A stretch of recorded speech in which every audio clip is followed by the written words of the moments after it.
7분의 1 예배에다가 비중을 두실 것 같아요? 7분의 6. 여러분 같으면 어디다가 인생의 비중, 가치, 가격, 밸류를 어디다가 더 두겠어요? 일주일 동안 이제 직장생활 어떻게 했는지, 그리스도인으로서의 직장생활, 가정생활, 부부관계, 자녀, 이 패밀리 미니스트리라 그러죠.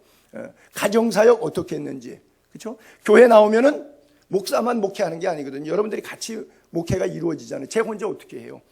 그러니까 이걸 처치 미니스트리, 패밀리 미니스트리, 그 다음에 워크, 세상에서 나가서 일하는 거, 소사이어티에서 어떻게 살고 있냐, 사회생활을 어떻게 하고 있느냐, 이런 소셜 미니스트리까지 포함해서 총체적으로 하나님 보시는데 사실은 7분의 6이 더 많은 부분이에요. 그래서 여기에서 믿음이 드러나는 거예요. 하나님과 에녹이 동행했잖아요. 그러면 번제, 제사 드릴 때만 있었던 것이 아니라 번제 드리는 한두 시간 제외하고 나머지 시간에도 24시간 침소에까지 하나님과 동행했다고 하는 뜻이에요. 그래서 여러분들이 믿음이 좋다고 그럴 때 생각의 개념이 조금 변할 수 있기를 바라고요. 물론 이럴 수 있죠. 하나님 이번 요거 한 건만 해결해 주시면 내가 더 잘 믿겠습니다. 요 병만 좀 고쳐주시면 내가 건강 얻어서 더 건강하게 주일 하겠습니다. 주님 요것만 이렇게 하는데, 물론 초신자 때는 그래서 체험이 생겨가지고 성숙한 믿음의 단계로 나아갈 수는 있어요. 근데 그것은 초신자 단계이고, 좀 사실은 집사님 정도 이상이면 사실 중직자예요. 집사자가 안 붙었을 때는, 평신도 때는 초신자로 볼 수 있는데, 여러분들이 교회 몇 년 다녀서 목회자가 이제 잡을 집자, 일사자, 교회 일을 잡아서 좀 해주세요라고 맡겼을 때는 그때부터는 중직자라고 볼 수 있는데, 그런 분들은 요 단계 위에서 하나 더 올라오셔야 돼요. 여러분, 출애굽했잖아요. 출애굽의 목적이 노예 생활 힘들고 경제적으로 어려워서 적과 끓이는 땅에서 잘 먹고 잘 살려고, 즉 육체적 노예 힘들고 경제적 생활의 안정을 위해서 출애굽시킨 게 아닙니다. 해방의 목적이, 출애굽의 목적은 딱 하나예요. 예배하려고. 왜? 430년 동안 예배 못했잖아. 이방 땅에 살면서.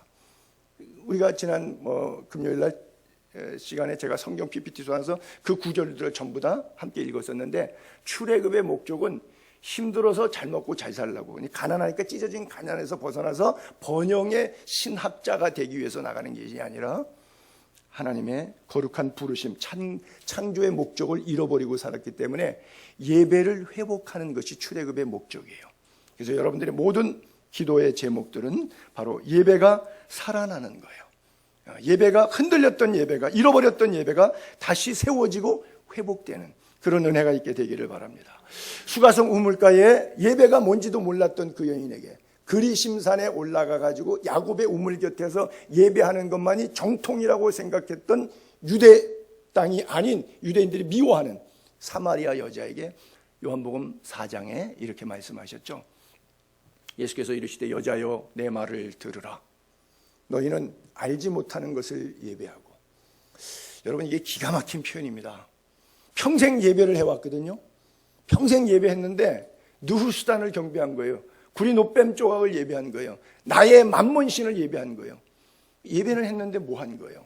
알지 못하는 것을 예배했어요. 우리는 아는 것을 예배한다. 아버지께 참되게 예배하는 자들은 영과 진리, 신령과 진정, 그렇죠? 곧 이때라. 아버지께서는 자기에게 이렇게 예배하는 자들을 찾으. 어떤 예배자? 이런 예배자, 영과 진리로 예배하는 자를 찾는. 하나님은 영이시니 예배하는 자가 영과 진리로 예배할지니라. 할렐루야. 그래서 영과 진리로 하나님께 나아가서 그 하나님, 살아계신 하나님, 그 하나님이 나에게 상 주시는 하나님. 여러분, 우리가 하나님 상 주시는 하나님인데 최고의 상이 뭔 줄 아십니까? 내가 하나님 믿은 거예요. 하나님이 내 안에 오신 거예요. 이게 안 믿어질 것 같은 이 이야기가 어떻게 복음이 나의 삶 가운데 믿어졌는지, 이것 자체가 하나님의 위대한 선물이에요. 이미 우리는 죽어서 받는 상이 아니라 이 땅에서부터 받아 누리는 거예요. 자, 7절 올려볼게요. 믿음으로 노아는, 아벨 얘기, 에녹 얘기 지나서 이제 노아 이야기로 오죠. 노아는 아직 보이지 않는 일에 경고하심을 받았다. 홍수로 멸망한다. 보이지 않는 일에 경고. 120년 뒤에, 저 경고받고 120년 뒤에 홍수가 옵니다. 그러니까 600세 왔으니까 저거를 한 480세 나이 되었을 때 저 예언의 말씀을 노아가 받았죠. 그래서 방주를 짓는데 경외함으로 방주를 준비합니다. 그 집을 구원하였다. 이로 말미암아 세상을 정죄하고 믿음을 따르는 의의 상속자가 되었느니라. 그래요. 참 굉장히 멋있는 노아의 한마디 생애를 저 한 절에 굉장히 담고 있어요. 그래서 오늘도 우리가 노아처럼 의의 상속자가 되자. 여러분, 의의 상속자가 되어야 되는데 성경 퀴즈 하나 낼게요. 성경에 최초로 의로운 자라 일컬음을 받은 사람은 누구일까요? 지금 제가 본문을 노아를 쓰고 있으니까 답이 금방 아시겠죠? 여러분 성경을 쭉 창세기부터 시작해 1장 1절부터 쭉 나오면 6장 9절 올려볼게요. 창세기 6장 9절에 보면 노아는 의인이요 당대의 완전한 자라. 세 가지 단어가 수식되고 있는데 노아에 대해서 자 노아는에다가 자기 이름으로 생각하면서 손영삼은 의인이요 당대의 완전한 자라. 그는 하나님과 동행하였으며. 그러면 여러분들이 속으로 웃음 나오죠? 각자 이름을 대보시면 돼요. 각자 이름을 대보시면 돼요. 아무개는 의인이요 당대의 완전한 자라. 그는 하나님과 동행했다. 오늘 이 메시지를 통해서 나는 우리 모두가 노아와 같은 의의 믿음 소유할 수 있게 되기를 바랍니다. 노아는 의의 상속자예요. 오늘도 우리가 이걸 상속받아야 돼요. 보이지 않는 일에 경고하심을 받았다. 보이지 않는 일. 여러분, 안 보이는 부분까지 이렇게 보는 거. 믿음은 바라는 것들의 실상이요 보이지 않는 것들의 증거니까 눈앞에 육안으로 안 보이는데 안 보이는 부분까지 보이는 걸 믿음이라 그래요. 그리고 보이는 부분까지 보이는 것은 시력이라고 그래요. 그렇죠? 보이는 부분까지 보이는 건 시력. 안 보이는 부분까지 보이는 것은 믿음. 어떤 기도원에 가니까 그 표가 구호가 너무 멋있게 써붙였더라고요. 아주 그냥 가슴에 다 와닿더라요. 문제를 머리로 풀지 말고 무릎으로 풀자. 무슨 뜻인지 금방 이해되시죠? 머리로 풀지 말고 잔깨 부리지 말고 무릎으로 풀자. 기도로 야복강 야곱처럼 항복하자. 그렇죠? 분이엘의 아침을 맞이하려면 그렇게 살아야 된다. 그래서 문제를 머리로 풀지 말고 수학 문제 머리로 풀지 말고 무릎으로 풀자. 세상의 수학은 머리로 푸는 거 맞아요. 근데 하나님의 신학은 머리로 안 풀려요. 똑똑해서 지성적으로 이지적으로 과학적으로 상식적으로 풀려요? 안 풀립니다. 절대 안 풀리게 돼 있어요. 뭘로 풀어요? 항복하면 풀려요. 그게 뭐예요? 믿음이에요. 내가 할 수 없고 하나님 도와주세요. 하나님 살려주세요. 기도할 때. 기도는 뭐예요? 믿으니까 기도하지. 여러분, 내가 자식이 부모한테 필요할 때 이거 해주세요, 저거 해주세요. 아버지를 믿으니까 신뢰하니까 달라고 요청하지. 옆집 아저씨한테 가서 나 돈 없으니까 100만 원만 주세요. 그럼 그 아저씨가 줘요? 안 주니까 안 가죠. 믿질 않으니까 안 가죠. 근데 내 아버지는 믿으니까 가죠. 왜? 이게 믿음의 차이예요. 기도는 왜 해요? 믿으니까 하는 거예요. 기도는 왜 안 해요? 교만하니까. 불신앙 때문에 안 하는 거예요. 하나님과 동행하는 믿음, 보이지 않는 것까지 보는 그런 은혜가 있게 되기를 바랍니다. 그래서 참 좋은 믿음이라고 하는 것은 이 우선순위가 잘 정리되는, 왜? 안 보였는데도 보인 것처럼 거기에 삶의 우선순위를 둔단 말이죠. 이게 참 좋은 믿음이라고 하는 거예요. 보이는 것까지만 보면서 하나님 이렇게 저렇게 하겠습니다. 교통정리하는 것은 이건 믿음이 아니죠. 시력 차이에서 나타날 수 있는 자기 지혜와 판단 차이일 수 있겠죠. 누가복음 17장 26절부터 보면 노아의 때와 롯의 때에 대한 이런 비유 메시지가 나오죠. 인자의 때, 주님이 다시 오실 때 이런 때라는 거예요. 노아의 때에는 어떻게 했냐? 방주에 들어난 날까지 사람들이 먹고 마시고 장가가고 시집가고 홍수나서 다 멸망됐고, 또 똑같이 롯의 때도 마찬가지. 노아는 물, 롯의 때는 불. 그렇죠? 물심판, 불심판. 사람들이 먹고 마시고 사고 팔고 집고 집을 짓더니 심고 집을 짓더니 롯이 소돔에서 나가던 날 하늘로부터 불과 유황이 비오듯 해서 그들을 멸망시켰느니라 그래요. 여러분, 이 구절을 읽다 보면 오해할까 봐, 성경 해석을 좀 오해할까 봐 염려스러운 부분인데 먹고 마시는 것이 중요하지 않다. 그렇지 않아요. 먹고 마시는 인체 기능을 하나님이 만드셨고요. 기도할 때도 일용할 양식을 날마다 달라고 기도하라고 가르쳐 줬기 때문에 이게 필요 없다는 뜻이 아니에요. 늘 말씀드린다만 가장 핵심 잊지 마세요. 너희는 먼저 first of first 우선순위 바뀌면 안 된다 이거예요. 몸이 의복보다 더 중요하지 않아요. 목숨이 음식보다 더 중요하지 않아요. 그래서 공중의 새와 들의 백합화를 비유로 무엇이 필요한지 천부께서 이미 아시느니라 단 우선순위 바뀌지 말라. 신명기 8장에 너희에게 만나를 주신 이유는 너희를 낮추시사 사람이 떡으로 사는 것이 아니라 하나님의 입에서 나오는 말씀으로 사는 것을 알게 하려고 만나 줬다는 거예요. 우리에게 의식주를 준 이유가 바로 그거예요. 하나님의 영광, 하나님 첫째, 이렇게 살려고 옷도 주시고 떡도 주시고 물도 주셨다는 거예요. 근데 떡, 옷, 물 이게 너무 보이는 것이니까 엄청나니까 하나님이 안 보이는 거예요. 이걸 주신 하나님은 안 보이고 여기에 매몰돼 버리면서 이거를 섬겨요. 만몬신, 물질이라고 하는 신을 섬기면서 착각하고 있는 거죠. 하나님을 섬긴다고 스스로 속고 있는 것이죠. 그래서 먹는 게 필요 없다. 먹고 마시고 장가가지 말아라. 이렇게 오해하시면 안 되고요. 그거 하나님이 디자인하신 거예요. 시집 가도록, 장가 가도록 독초하는 것이 좋지 못하다. 이거 다 하나님이 디자인. 먹을 거 하나님이 디자인하신 거예요. 과일 주시고 육류 주시고 채소 주시고 물고기 주시고 다 인간이 먹도록 정복하고 다스리도록 하나님이 다 디자인해서 창세기에 만들어서 주셨는데 그거 왜 먹는다고 난리치실 하나님이에요? 먹으라고 만들어 놓고 먹지 말라 그래요? 그런 사람 그런 하나님 아니에요. 우선순위가 바뀌지 말라는 거예요. 그렇잖아요. 목숨이 중요해요? 음식이 중요해요? 몸뚱아리가 중요해요? 옷이 더 중요해요? 근데 가만히 여러분 주변에 찾아보시면 있죠. 그런 사람. 이게 바뀐 사람. 뭐가 중요한지 가치관이 바뀐 사람이 있죠. 이상한 수존노처럼. 뭐가 중요한지 잃어버리는 거죠. 초창기 때는 미국 이민 가면 많이 그랬어요. 막 3잡, 2잡 뛰어갖고서는요, 잠을 2-3시간 쪽잠 자면서 엄청 일해서 20년 만에 아방궁 같은 집, 저도 많이 가봤어요. 그런 집 신방 가서. 또 부흥회 가서 강사 대접한다고. 세상에 자기 이 집 사갖고 3년 됐다는데 교회에서 그 침례교회거든요. 워싱턴에 있어요. 김원기 목사님이라고 아주 큰 교회인데 워싱턴 침례교회 목사님인데 식사 대접하고 그 집에서 하룻밤 잤는데 강사 대접한다고. 목사님, 내가 이 집 산 지 3년 됐는데 아직 저 수영장 들어가 본 적이 없어요. 그래. 왜? 세탁소 몇 개 하니까 새벽 예배 끝나면 일하러 갔다가 해진 다음에 집에 들어오는데 언제 그 수영장 쓰지? 벽에 되면 자기 바쁜데. 그리고 20년 하다 보니까 몸에 병이란 병은 다 왔어. 이제 죽어야지 뭐. 그거 놓고 가야지 뭐. 그런 사람이요. 이민사회는 통계적으로 한 60% 넘을 겁니다. 지금 미국까지 살고 있는 교포들 60%는 그렇게 살아요. 뭐가 중요한지 우선순위를 놓친 거예요.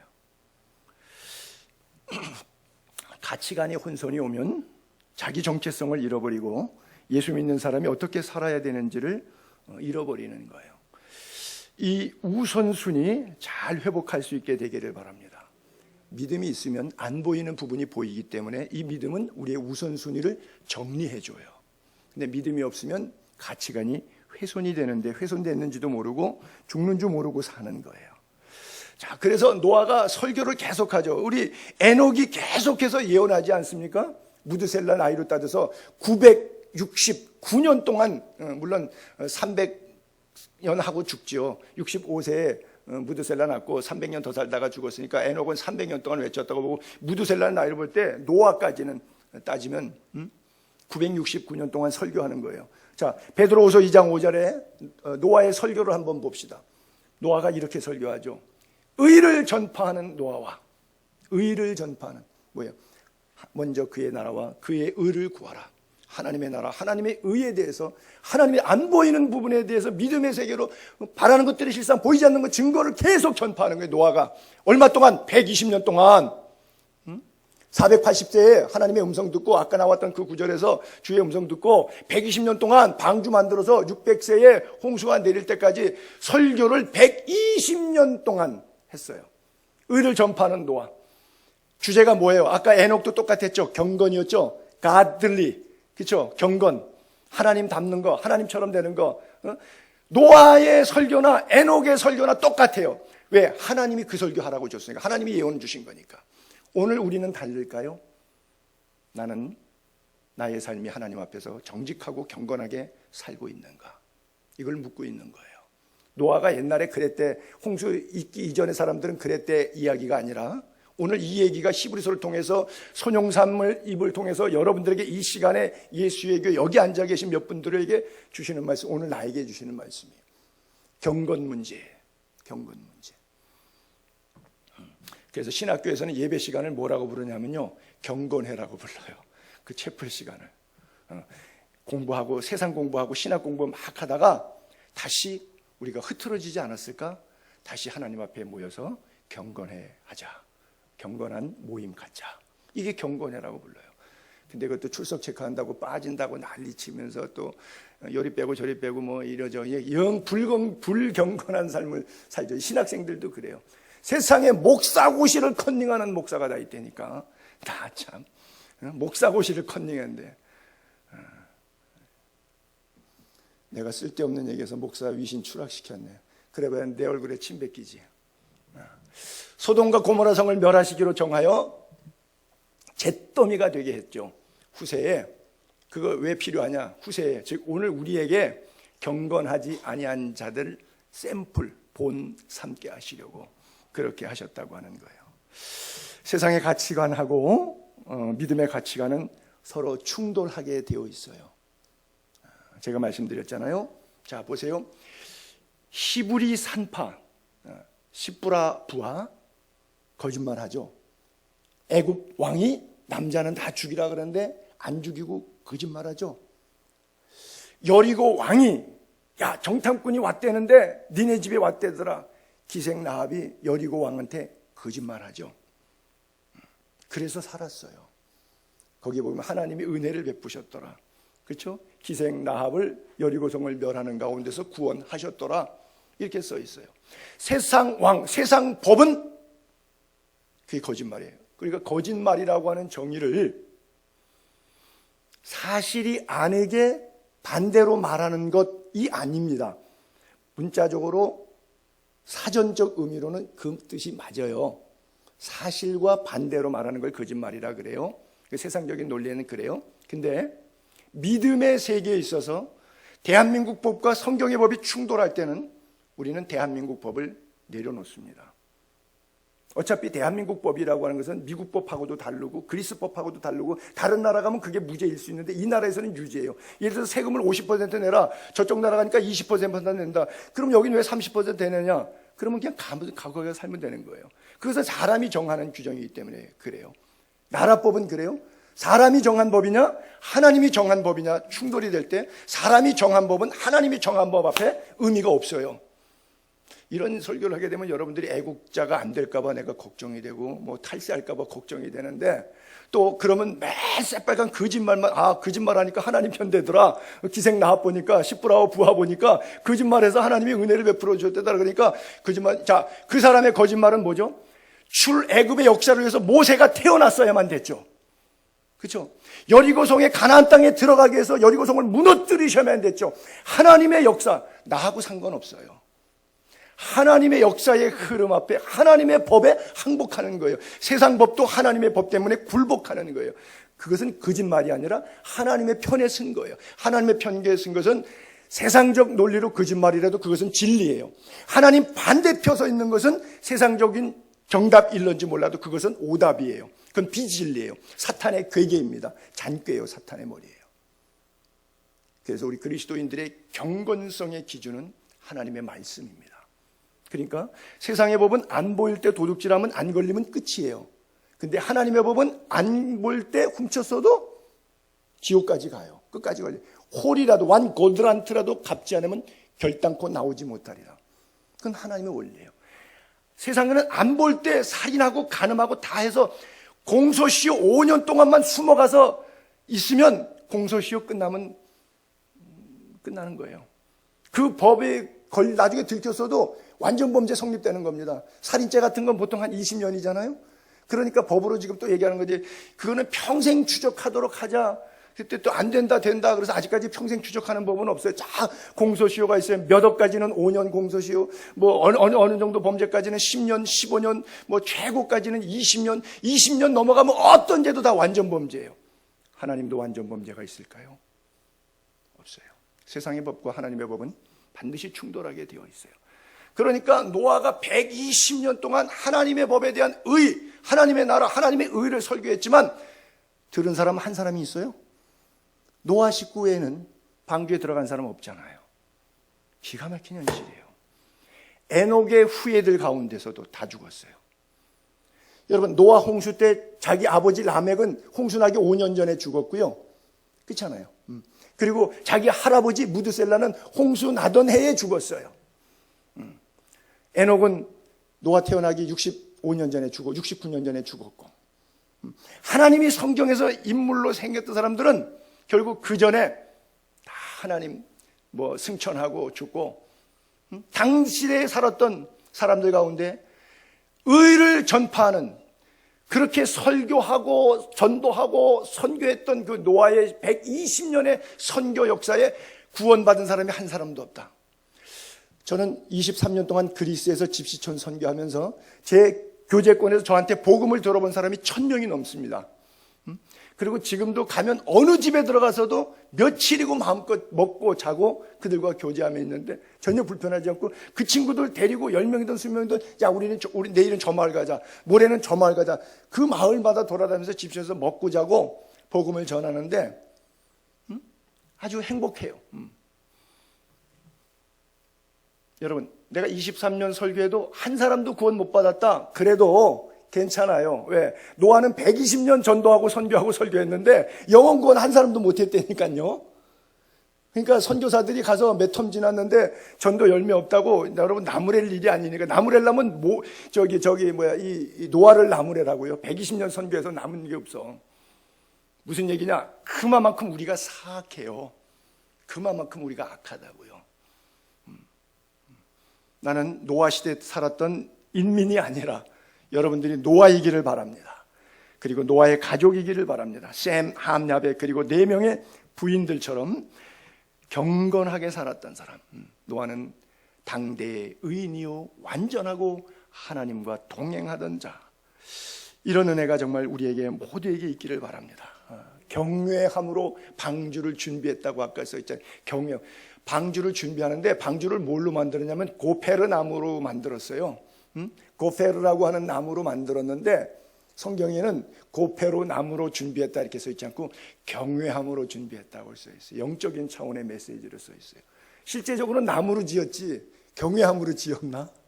근데 성경은 메시지가 있어요. 믿음의 역사는요, 첫째 단계가 하나님에 대한 두려움, 사랑함, 경외함이에요.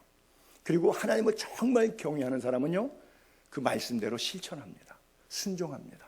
이건 믿음의 역사에 그냥 자연스러운 순서이고 그냥 단계로 가는 거예요. 여러분, 120년 동안 방주를 짓는데 짓기 싫었을까요? 짓고 싶었을까요? 이게 궁금하죠. 억지로 방주를 지었을까요? 안 그러면 야, 이거 안 지면 죽어, 생명이 걸렸어. 그래서 정말 하나님을 사랑하는 마음, 하나님이 내게 주신 생명의 은혜의 말씀을 지키는 그 믿음으로 정성을 다해서 했을까요? 역청을 칠하는데, 방수를 칠하는데 성경에 보니까 안팎으로 칠하라고 되어 있더라고요. 여러분, 130m짜리 방주예요. 23m 폭에 높이가 13m짜리인데 그런 박스인데, 그거 안에다가 한번 칠하고 밖에 나와서 한번 칠하려고 그러면 죽어나는 겁니다. 역청이 또 오죽 무거워요. 또 역청은 어디 가서 퍼와요. 또 거기 골탄가루 같은 거, 기름 막 땅에서 막 올라오잖아. 중동 지역 가면 여기저기서 막 이렇게 돼가지고 그거 퍼올리는 게 있거든요. 우리 김정식 집사님만 잘하는 표정이야. 날마다 보여가지고 그거 가가지고 가서 거기서 보면 그냥 찐득한 시커먼 물 나오는데 이거 최고의 방수제죠. 그거 갖다가 손에서 붙이면 이거 다 떨어지지도 않을 거예요. 막 그 손으로 밥 먹는다고 120년 동안 얼마나 고생했을까요? 그거 사방에 붙이고 안팎으로 붙이고요. 목재 주워다가 연결해서 짓는 것도 힘들지만요. 페인트 칠하는 것도 장난이 아닌데 120년 걸렸다는 거예요. 120년 동안 얼마나 조소했을까요? 얼마나 조롱받았을까요? 120년 동안 자기는 내적으로 영적으로 싸움이 힘들잖아요. 사탄의 무리들이 계속 조롱하니까 배를 질려면 왜 차라리 비 안 와서 못 쓰면 바다에다 놓으면 쓸모나 있지 왜 산꼭대기다가 배를 짓냐. 다 지으려면 그건 뭐 기중기도 없는데 누가 어떻게 끌고 내려오려고 뭐 별 소리는 못 들었겠습니까? 별 얘기는 못 들었겠어요. 120년 동안 그때마다 자기는 뭐예요? 의를 전파하는 거예요. 예수님 오신다, 주님 재림하신다, 그렇죠? 그 당시는 홍수로 하나님의 인류 멸망하니까 우리 구원받자, 뭐 그런 얘기했겠죠. 여러분, 즐거움으로 신앙생활 할 수 있기를 바랍니다. 방주를 짓는데 경외함으로 짓는 거예요. 돈으로 짓는 게 아니에요. 나무로 짓는 게 아니에요. 역청으로 짓는 게 아니에요. 경외함으로 하나님을 섬기는데, 우리 큰아버지 같은 경우는 그래요. 내가 돈 10,000원 내기 아까워 갖고 예배당 안 간다고. 2,000억을 갖고 있는 재산가가 주일날 교회 가게 되면 10,000원 헌금해야 된다고. 또 1,000원 하셔도 되는데 왜 또 10,000원 거기 박혀 있는지, 그 금액은 왜 거기 박혀 있는지 모르겠는데, 내가 교회 돈 10,000원 아까워서 안 나간다 그러시더라고요.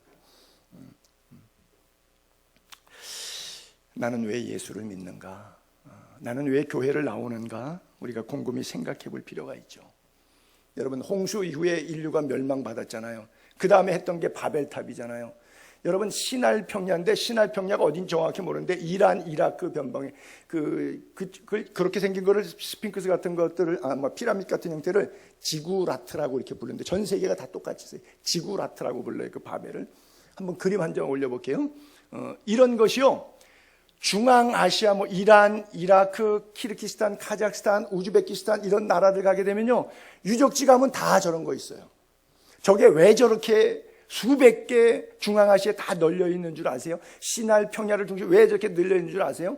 저거 짓다가, 바벨 짓다가 흩어졌잖아요. 흩어져서 그만뒀을까요? 아니죠. 왜 흩어졌죠? 언어가 안 통해서, 말을 안 통해서. 그럼 말 통하는 사람끼리 민족이 흩어졌겠죠. 그렇죠? 말이 되는 민족. 그럼 말 되는 민족끼리 중앙아시아의 사방으로 다 흩어져 갖고 뭐 했을까요? 제가 좀 죄송한 단어 쓸게요. 이거 내가 써도 되는 거네. 저지랄 했다니까요. 계속해서. 저게 뭐예요? 하나님을 대적하는 행위죠. 그렇죠? 네가 날 심판해? 내가 너 심판보다 더 높은 곳에서 네 심판 안 받을 거야. 하나님에 대한 업심여김의 상징적인 물건이죠. 혹시 우리 안에 바벨탑 쌓고 계시지 않습니까? 노후 준비 때문에 사후 준비 놓치고 있지는 않습니까? 여러분 안에 바벨탑은 무엇이라고 생각하십니까? 뭘 이렇게 열심히 사부작 잘 준비하시는데 하나님이 흩으시면 아무 소용이 없어요. 흩어진 바벨의 언어는 성령께서 하나 되게 하셔서 새 방언으로 16개 사람들이 난곳 방언으로 알아듣게 만들었어요. 거기에 진정한 하나님의 경외함이 있어요. 여러분, 노아는 어떻게 경외함이 생겼을까요? 우리는 어떻게 하면 경외함이 생길 수 있을까요? 노아는 자기 아버지 라멕, 자기 할아버지 무드셀라, 더 증조 할아버지 에녹. 노아가 왜 증조 할아버지 에녹이 할아버지 이름을 65세에 태어났을 때 무드셀라, 죽으면 보내리라, 그가 죽으면 하나님의 심판이 임하리라, 이 이름을 왜 줬을까 하는 이야기를 들었을까요? 못 들었을까요? 퀴즈. 자기 아버지하고 595년 동안 살았죠. 라멕하고 600년 가까이 살았잖아요. 그 무드셀라 할아버지하고는 평생을 같이 살았어요. 600년을 같이 살았어요. 할아버지가 자식들에게 시시콜콜 옛날 얘기 다 해줘야 하네요. 할머니 어렸을 때, 할아버지 어렸을 때, 우리 아들도 보니까 우리 어머님이 우리 집에 계신 동안에 뭐 별 얘기를 다 하셔갖고 가정 계보 스토리를 많이 알고 있더라고요, 우리 아들이. 노인들은 자식들, 손주들에게 이것을 말씀하세요. 무드셀라라고 왜 이름을 적게 됐는지, 하나님의 에녹에게 뭘 말씀하셨는지, 라멕에게 뭘 말씀하셨는지, 노아에게 다 전수가 돼요. 믿음은 어디서 생기냐면 들음에서 생겨요. 여러분, 여러분들의 자녀들에게 영적 DNA를 좋은 영향력을 줄 수 있기를 바랍니다. 그래서 믿음이 자꾸 새록새록 듣는 가운데서 방주를 지은 마음이 생긴 거예요. 전혀 안 들었는데 어느 날 갑자기 환청이 들려서 홍수가 올 거니까 방주를 지어라 그랬다고 해서 그냥 갑자기 믿음이 불끄덕 생겼다? 아니요. 600살에 비가 올 때 480살에 예언 받을 때 480년 동안 자기 조상 때부터 잔뼈가 굵어왔어요.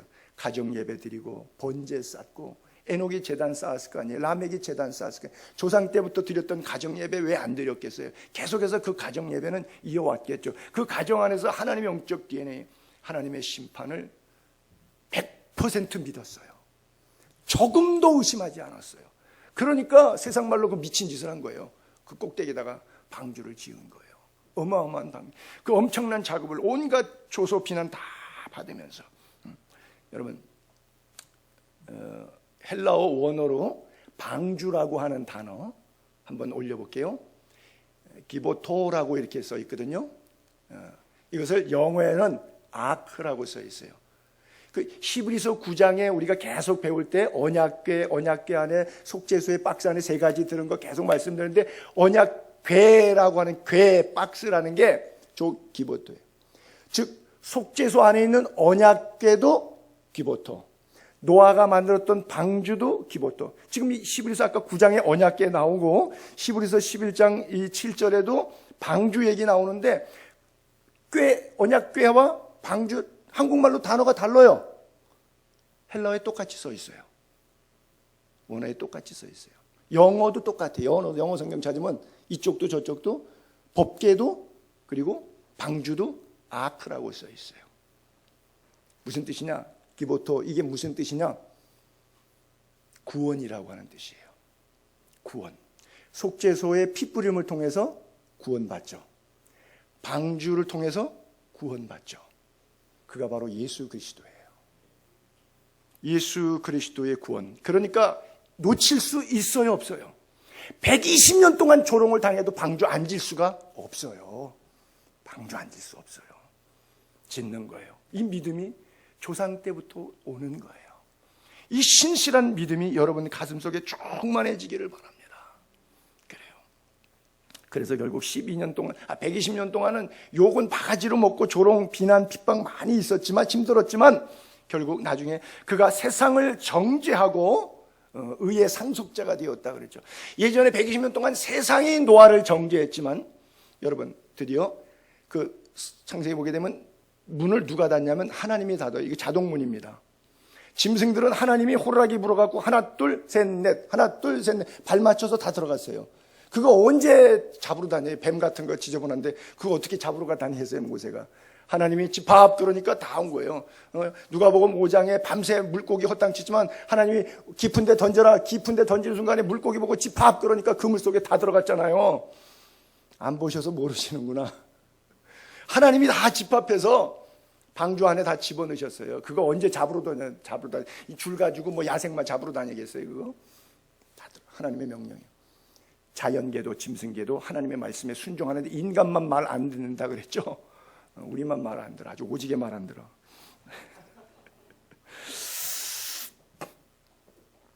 하나님이 문을 딱 닫으셨어요. 7일 동안 오픈되어 있었습니다. 다 들어가고 7일 동안 120년 동안 설교하고 마지막에 7일째는 부흥했습니다. 근데 안 들어가요. 마지막에 하나님께서 문을 닫으세요. 덜커덩. 자동문이에요. 닫혔어요. 노아가 다시 문 열 때까지 1년 뒤에, 약 1년 뒤에 문 열 때까지 그 무슨 하나님이 굳게 다시 구원의 문 열렸으니 열려 있을 때 들어가는 거예요. 내가 문 밖에 서서 두드리노니 나는 구원의 문이니. 그렇잖아요. 그 문 닫히기 전에 보라 지금은 은혜 받을 만한 때요, 보라 지금은 구원의 날이로다. 하나님의 말씀이 대한민국 정말 복 받은 거예요. 교회가 너무 많아서 어디 교회를 가야 좋을지 헷갈릴 정도로 이렇게 은혜가 쏟아지고 있는 이러한 민족 가운데 우리가 이 땅 가운데 살고 있다는 것 자체가 정말 축복이에요. 북한 땅에 어디 이런 설교 들어보겠어요? 이런 성경 강의 북녘 땅에서 어디 평생 70년 80년 살다가 죽어도 못 들어요. 똑같이 대한민국 사람인데 왜 그 땅에 가서 복음 한 번 못 듣고 죽고 우리는 복음 듣고 살고. 물론 문제는 여러분이 그래도 감사가 없다는 것뿐이지. 그래요. 120년 동안 하나님께서 그들에게 기회를 주셨는데 그들이 항복하지 않습니다. 여러분, 그렇게 막 웃다가 갑자기 하늘에서 이슬비가 내리고 가을비가 내리고 비가 굵어지고 소낙비가 오고 궁창이 열리더니 막 물이 양동이에 쏟아붓듯이 밑에 샘들이 터져갖고 갑자기 무릎으로 허리로 차오니까 그때 심정이 어떨 것 같아요? 여러분이 그 입장에 서서 한번 드라마틱하게 연상해 보세요. 이거 진짜야? 막 불안, 공포가 물 오는 게 이게 쏟아지는 게 장난이 아니잖아요. 그때는 too late. 결국 서서히 물이 차더니 입까지 오니 그 조롱하던 입술, 그 죄잘거리던 그 입술까지 올라오니까 침수된 거예요. 끝난 거예요. 그래서 성경에 그렇게 써 있어요. 세상을 정죄하고, 본문에 그렇게 써 있어요. 세상이 계속 조롱했는데 이제 하나님의 심판날이 되면 세상이 정죄를 받는 거예요. 세상을 정죄하고 우리는 의의 상속자가 되는 날이 있을 겁니다. 믿으시기 바랍니다. 다니엘서 12장에 땅의 티끌 가운데서 자는 자 중에 많은 사람이 깨어나 영생 받는 자도 있고, 노아 방주에 들어가는 케이스죠. 또 수치를 당하여 영원히 부끄러움을 당할 자도, 방주 밖에서 물이 차오를 때 얼마나 불안 공포 속에 자기가 죽는 걸 아는데 얼마나 마음이 힘들었을까요? 발끝에서부터 입술까지 물이 차오르는 그 순간, 지혜 있는 자는 궁창의 빛과 같이 빛날 것이요 많은 사람을 옳은 대로 돌아오게 한 자는 별과 같이 영원토록 빛나리라. 거기 써 있는 구절 가운데 여러분 어떤 사람이 되기를 원하십니까?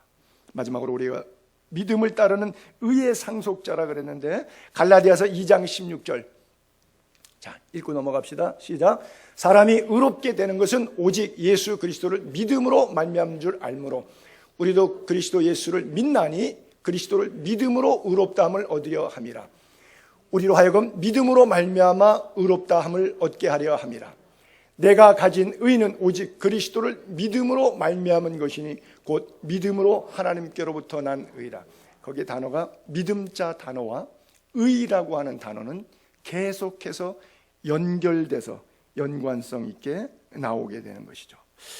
그래서 우리가 좋은 믿음을 가진 사람이라면 끝까지 하나님이 누구인지 믿음의 대상을 잘 알아야 되고, 내가 아는 그 하나님 말씀에 잘 순종해야 돼요. 여러분이 법을 안다는 것하고 법을 지킨다는 것하고 똑같나요? 법을 안다는 것과 법을 지킨다는 것 다르죠? 달라요.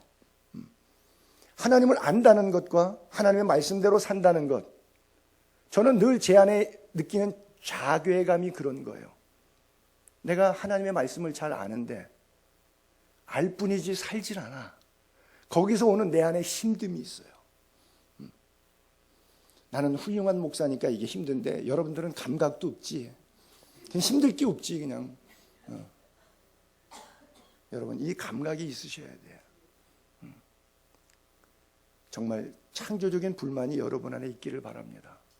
이렇게 살아도 되는 것인가 하는 여러분들이 하나님 앞에 갈등이 좀 있기를 바랍니다. 말씀대로 사는 거예요.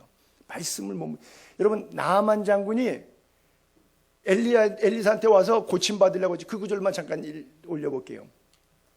엘리사가 사자를 보내서 이르되 문 밖에서 얼굴도 콧배기도 안 베이고 너는 가서 요단강 몸에 물 7번 목욕해. 그러면 나을 거야. 깨끗하게 돼. 그랬더니 나아만이 열받았어요. 자기는 적군의 지배국의 군대 장관이잖아. 이거는 식민지의 일개 목사에 불과하잖아. 이 식민지 왕도 아니고 식민지 백성 가운데 하나, 선지자 가운데 하나잖아. 버선발로 따라 나와서 어휴 이렇게 누추한데 방문하시면 안수기도 해가지고 막 이러고 막 식사를 해고 이럴 줄 알았는데 건방지게 몸종 보내. 부목사 보냈어. 담임 목사 안 나왔어. 부목사 보냈어. 우리 이열 전사 보냈어. 그래가지고 목욕이나 하다가 가래요. 열이 엄청나지. 담의 세계 강이 얼마나 깨끗하고 좋은 강 많은데 씩씩거리니까 몸종 사원이 하나가 믿음이 있는 형제가 이렇게 말하는 거예요. 주인님, 만약 이것보다 더 큰 일이라도 시켰으면 난다 그러면 더 큰 일, 뭐 똥물에 들어가라 그래도 난다 그러면 안 들어가겠어요? 근데 그냥 일반 물에 들어가서 씻으라고 하는데 이거는 어려운 거 아닌 것 같은데요. 이 한마디에 깨진 거예요. 참 그 친구가 믿음이 좋아. 게하시보다 좋아. 이 게하시는 나중에 남한테 가다 돈까지 그냥 삥땅 쳐오거든요. 참 어떻게 저쪽에 나만 이방인은 몸종이 좋은데 어떻게 주의 종은 어떻게 이게 부교육자가 이렇게 부실한지 모르겠어. 나만이 내려가서 하나님의 사람의 말대로 요단강에 7번 몸을 잠궜어요. 그의 살이 어린아이 살같이 회복이 됐다. 할렐루야. 회복이 있기를 바랍니다. 깨끗함을 입기를 바랍니다. 이것이 바로 경건이라고 하는 거예요. 여러분, 믿음이 얼마나 허울좋은 것인가. 요한복음 11장에 보게 되면 나사로의 무덤 이야기가 나오는데 예수님이 살려주려고 이래요. 예수께서 이르시되 나는 부활이요 생명이니 나를 믿는 자는 죽어도 살겠고 무릇 살아서 나를 믿는 자 영원히 죽지 않. 내가 이것을 믿느냐? 막 울고 있는 마르다에게 그렇게 말하니까 주여 맞습니다. 주는 그리스도시요 세상에 오시는 하나님의 아들 내가 믿나이다. 그랬더니 예수님께서 그 다음에 이렇게 말씀하세요. 다음에 넘겨보세요. 예수께서 이르시되 그러면 돌을 옮겨 놓으라. 그랬더니 마르다가 주여 잠깐만 죽은 지 나흘 됐거든요. 냄새 나는데요. 이 얘기는 뭐예요? 부활이요 생명이니 믿나이다. 믿긴 뭘 믿어? 개떡을 믿어? 아무것도 안 믿어. 그러면 돌을 옮겨놓으라 그러면 옮겨놓으면 돼요. 왜 이렇게 말이 많어? 이유가 많아? 핑계가 많아? 그냥 예수님이 말씀하셨잖아요. 말씀 가라사대 그대로 되니라 보시기에 좋았더라. 끝. 얼마나 쉬워. 예수를 왜 이렇게 복잡하게 믿는지 모르겠어. 돌을 옮겨놓으라 그러면 옮겨놓으면 되는데 뭐 며칠 된 게 뭘 중요하고 냄새나는 게 뭘 중요하고. 아니 주님이 그건 몰라요? 주님이 그건 모르시냐고. 우리의 형편과 처지를 다 아시는 주님인데 주님이 답답한 거예요. 야, 내 말 믿으면 하나님 영광 보리라고 하지 않았더냐? 하나님의 영광 믿음 안에서 오는 것 기억하시길 바라고요. 마지막 한 절만 또 볼게요. 창세기 19장은 롯이 소돔과 고모라 성의 멸망단행에 당하기 직전에 롯의 외침입니다. 롯의 설교예요. 지금 제가 계속 사용하고 있는 모든 설교는 에녹의 설교든 노아의 설교든 롯의 설교든 단 한 사람도 구원을 못했어요. 단 한 사람도 구원 못 받았어. 이 얘기하는 거예요. 그 사람들이 롯에게 이르되 여호와의 사자죠. 내게 속한 자. 그래서 이 소속이 굉장히 중요합니다. 하나님 편에 서 있는 것과 마귀. 여러분 어느 편에 서 계세요? 하나님 편에 서 계세요. 예수의 교회 소속이 아니라 하나님 교회 소속 되시길 바랍니다. 하나님 교회라니까 약간 이상하다. 뭐 안상홍 창길자 저쪽 같으다. 그래요. 내게 속한 자가 있느냐? 사위든 자녀든 성중에 내게 속한 자, 너 친인척 관계되고 비즈니스 파트너 모두 다 everybody all together 다 성 밖으로 이끌어내라. 롯이 나가서 딸들과 결혼한 사위들에게 말합니다. 이 성을 멸하실 터니 너희 일어나 이곳에서 떠나라 하되 그의 사위들이 뭘로 여겼다고요? 지금 이 시대는 하나님의 말씀이 조롱받는 시대잖아요. 저도 부끄러워요. 어디 가서 목사라고 말하기가 좀 부끄러워요. 예전 같으면 한 30년 전만 해도 내가 선교사고 목사인 것이 자랑스러웠는데 요즘은 어디 가서 명함도 저것도 이상한 놈 아니야? 뭐 이런 눈으로 쳐다볼까? 왜? 목사라 그러면 벌써 거의 무당 아래쪽으로 보거든요. 여러분들이 무당 그럴 때 좀 보는 인식이 있죠. 근데 일반 세상 사람들이 무당보다 조금 아래쪽으로 봐요. 이 목사를 보면. 그러니까 내가 명함 내밀기가 아주 어디가 부끄러울 정도가 됐어. 이 시대가. 왜? 하나님의 말씀의 권위가 땅에 떨어졌어. 선을 악하다고 하고요. 악을 선이라고 말하는 세대예요. 이 세대가 그런 세대예요. 그래서 목사인 것이 너무 부끄러운 세대에 살고 있어요. 총체적인 부패가 있죠. 자, 다시 사는 길은 하나밖에 없어요. 말씀으로 돌아가는 것. 왜요? 우리는 의의 상속자입니다. 노아가 받았던 그 의의 상속, 에녹이 받았던 하나님과의 동행하는 은혜, 금년 1년 내내 여러분들의 것이 될 수 있기를 주의 이름으로 축복합니다. 기도하겠습니다. 하나님